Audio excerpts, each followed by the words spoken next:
సంకురమండి. మాది బుట్టేగూడెం మండలం, ఏలూరు జిల్లా, మర్లగూడెం గ్రామం అండి. నేను కోవిడ్కి వచ్చి 1 నెలతో సంవత్సరం అవుతుందండి. అప్పటి నుంచి ఈ ఇంట్లో తీసుకొచ్చిన కాడ నుంచి నేను ఒక్కదాన్నేనండి పని. ఇంకో పని మనిషి అంటూ లేదు. కుటుంబం మొత్తం 10 మంది జనాభా అండి. మూడు అంతస్తుల బిల్డింగ్ అండి. అప్పటి నుంచి వంట మనిషిని తీసుకొస్తానని అంటున్నారు కానీ ఇప్పటి వరకు తీసుకురాలేదండి. ఇంకా అన్ని పనులు నేనే చేసుకోవాల్సి వస్తుంది. నాకు ఒంట్లో బాగుండట్లేదు. నేను మెట్లు ఎక్కి దిగలేకపోతున్నాను. కాళ్ళు చాలా బాధ వచ్చేస్తుంది. నాకు ఒంట్లో బాగుండట్లేదు అనేసి అలానే వాళ్ళతో చెప్పలేదు కానండి. ఆఫీస్ మేడంకి ఫోన్ చేసి చెప్పాను.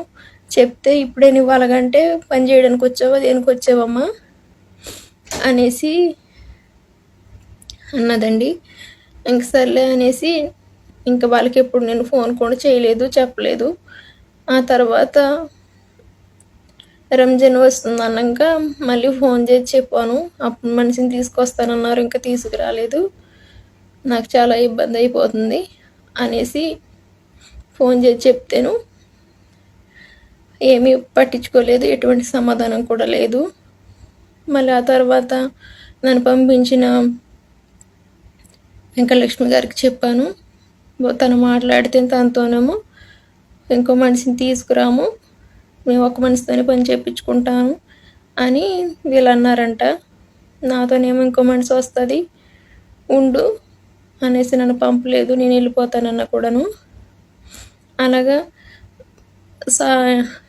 పెద్ద ఏజెంట్ గారికి చెప్తేనేమో 15 రోజుల్లో మనిషి వస్తుందంటమ్మా, రంజాన్కి ఉండు, అప్పట్లోకి తీసుకురాకపోతే నేను ఇల్లు మార్పిస్తాము అని అన్నారు.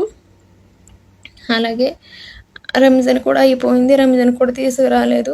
రంజాన్ అయిపోయిన తర్వాత 7వ నెల వచ్చిన తర్వాత నేను వెళ్ళిపోతాను, నేను ఉండను, నాకు ఒంట్లో బాగుండట్లేదు, నన్ను ఆఫీస్కి తీసుకెళ్ళిపోండి, నాకు డబ్బులు కూడా వద్దు, నాకు జీతం కూడా వద్దు, నేను ఇంటికి వెళ్ళిపోతాను అనేసి నేను ఎప్పుడైతే అన్నానో లేదో నన్ను కొట్టి రూమ్లో 4-5 రోజుల దాకా రూమ్లో పెట్టి అన్నం కూడా పెట్టుకోకుండా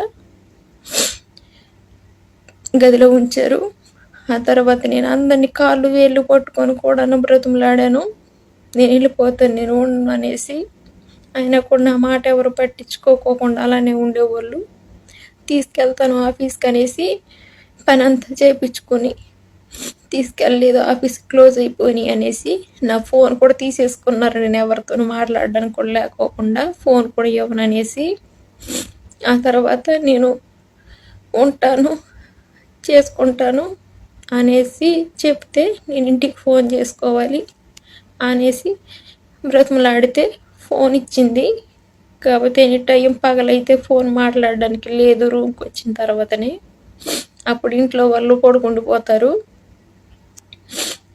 మాట్లాడితే దొంగసాటుకు మాట్లాడాల్సి వస్తుంది ఇంట్లో వాళ్ళతోటి. అలా జరుగుతుంది. ఏదైనా అంటేను ఆఫీస్ కానీ ఇక్కడ విషయాలు చెప్పినట్టయితేనే చంపేస్తాను అని బెదిరించింది. అందుకు నేను ఇక్కడ పరిస్థితుల గురించి ఆఫీసులకి చెప్పలేదు. చెప్పినా కూడాను వీళ్ళని అడగొద్దని చెప్పాను. వాళ్ళని మీరు అడిగితే నన్ను ఇక్కడ చంపేస్తానని బెదిరిస్తుంది. ఇంకా ఫోన్ తీసేసుకుంటాను, నువ్వు 2 సంవత్సరాల దాకా వెళ్ళే పని ఉండదు, ఎవరితో మాట్లాడే పని ఉండదు, నీకు ఇండియా ఆఫీస్కి బోల్డ్ డబ్బులు పెట్టాను, ఇక్కడ ఆఫీస్లో బోల్డ్ డబ్బులు కట్టాను, నేను ఎందుకు వదులుతాను, ఎందుకు పంపుతాను అని బెదిరిస్తుంది. ఇండియా ఆఫీస్కి పంపిన డబ్బులు అయితే నాకు ఎవరు ఏమీ ఇవ్వలేదు. మాట్లాడితే డబ్బులు పంపాను, నేను పంపే పనే లేదు 2 సంవత్సరాలు అయ్యేదాకా అనేసి. కనీసంగా టయానికి తినడానికి ఏమీ ఉండదు, ఏదైనా వండుకొని తిన్నామన్న టైం ఉండదు. ఎంతసేపు లేచిన కాడ నుంచి వాళ్ళకి తిని చేసి పెడతామే సరిపోతుంది. నిద్ర ఉండదు. పొద్దున 5:30కి లేచిన కాడ నుంచి రాత్రి 1-2 అయిపోతుంది టైం. మళ్ళీ 5:30కి టయానికి లేగాలి. రాత్రి ఏ టైం అయినా అనుకో సరేను. కానీ ఇగో రాత్రి పార్టీ జరిగింది 2 వరకు. కింద పడతారు, మీద పడతారు, ఎలా ఉన్నా లేచిన ఏ నొప్పి ఉన్నా కనీసం ఒక ట్యాబ్లెట్ కూడా ఎవరు అడిగినాను. అంత దారుణంగా చూస్తారు పని వాళ్ళని ఇక్కడ. సరేనండి. హిట్ టీవీ యాప్ ని డౌన్లోడ్ చేసుకోండి. ఇందులో short news, live news, entertainment movies అన్ని అవైలబుల్ గా ఉన్నాయి. Please download Hit TV app. Hit TV app. Hit TV యాప్ని ఫ్రీగా డౌన్లోడ్ చేసుకోండి.